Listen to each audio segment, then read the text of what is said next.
श्रीलंका के प्रधानमंत्री महिंदा राजपक्सा ने प्रोटेस्ट के चलते पीएम पद से इस्तीफा दे दिया है। जी हाँ, जैसा कि आप जानते हैं कि श्रीलंका काफी समय से इकोनॉमिक क्राइसिस से गुजर रहा है, जिसके चलते भारत ने भी कई बार आर्थिक सहायता पहुंचाई है। फूड प्राइसेस बहुत ज्यादा बढ़ चुके हैं। फ्यूल एंड मेडिसिन की शॉर्टेज भी रिपोर्ट की गई है, जिसके कारण कई महीनों से इकोनॉमिक क्राइसिस के चलते प्रोटेस्ट चल रहे हैं, जिसमें प्रेसिडेंट गोताबया राजपक्सा और उनके भाई प्राइम मिनिस्टर महिंदा राजपक्सा के रेजिग्नेशन की मांग की जा रही है। ऐसे में खबरों की माने तो ह्यूमन राइट्स वॉच का कहना है कि गवर्नमेंट सपोर्टर्स ने पीसफुल एंटी गवर्नमेंट प्रोटेस्टर्स पर हमला किया, जिसके चलते दोनों गुटों में क्लैशेस छिड़ गए। गवर्नमेंट सपोर्टर्स की प्रोटेस्टर्स को डंडों और अन्य हथियारों से मारने की वीडियोस भी मीडिया में सामने आई हैं।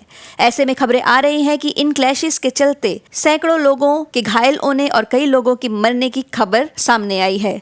रूलिंग पार्टी के एमपी अमरकीर्ति अथुकोराला की भी एंटी गवर्नमेंट प्रोटेस्टर्स के साथ स्टैंड ऑफ के चलते मरने की खबर सामने आई है। मॉब ने पीएम के घर के आगे खड़े ट्रक को भी आग लगा दी। ऐसे में श्रीलंका के प्राइम मिनिस्टर महिंदा राजपक्सा ने कल यानी 9 मई 2022 को पीएम पद से इस्तीफा दे दिया है और कहा है कि वे यूनिटी गवर्नमेंट, जो कि ऑल पार्टी इंटरिम यानी कि सभी श्रीलंकन पॉलिटिकल पार्टीज की मिलीजुली सरकार होगी, वे उसको बनाने में पूरा समर्थन देंगे ताकि ऑनगोइंग इकोनॉमिक क्राइसिस से श्रीलंका को मुक्त किया जा सके। पर प्रोटेस्टर्स की मांग है कि प्रेसिडेंट गोताबया राजपक्सा भी अपना इस्तीफा दें। हम आपको बता दें कि प्रोटेस्टर्स प्रेसिडेंट का इस्तीफा क्यों मांग रहे हैं। हम आपको बता दें कि श्रीलंका में भी भारत की ही तरह पार्लियामेंट्री फॉर्म ऑफ गवर्नमेंट थी। 1977 में जयवर्धने गवर्नमेंट ने कॉन्स्टिट्यूशनल अमेंडमेंट करके प्रेसिडेंट की पावर्स को बहुत बढ़ा दिया और जयवर्धने खुद श्रीलंका के पहले एग्जीक्यूटिव प्रेसिडेंट बन गए। सन 2004 में महिंदा राजपक्सा श्रीलंका के प्राइम मिनिस्टर चुने गए और 2005 में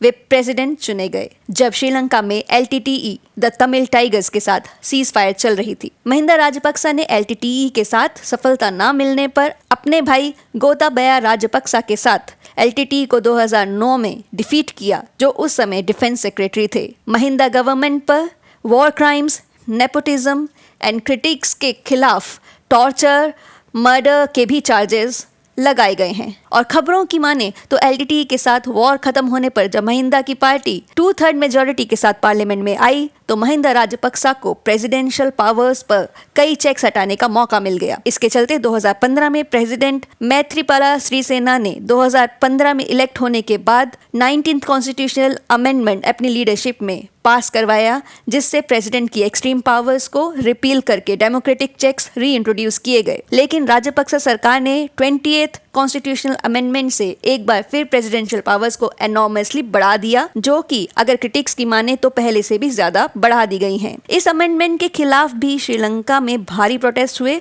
और ऑपोजिशन ने 21st constitutional amendment bill introduce किया है 2022 अप्रैल में, जिससे कि 20th कॉन्स्टिट्यूशनल अमेंडमेंट बिल को रोल बैक किया जा सके। ऐसे में प्रोटेस्टर्स का मानना है कि राजपक्सा ब्रदर्स ने मिलकर श्रीलंका की पॉलिटिक्स को कैप्चर किया है और सिर्फ प्राइम मिनिस्टर के इस्तीफे से सुधार नहीं आएगा, बल्कि गोताबया राजपक्सा को भी प्रेसिडेंट पद से इस्तीफा देना होगा। ऐसे में देखना ये होगा कि क्या रहेगा श्रीलंका के प्रेसिडेंट का फैसला, कब बनेगी यूनिटी गवर्नमेंट, ऑपोजिशन पार्टीज की इस यूनिटी गवर्नमेंट में कितनी सीट्स रहेंगी और कैसे जल्द से जल्द सुधरेंगे श्रीलंका के हालात। ऐसी और खबरें जानने के लिए देखते रहिए द ट्रू हंट।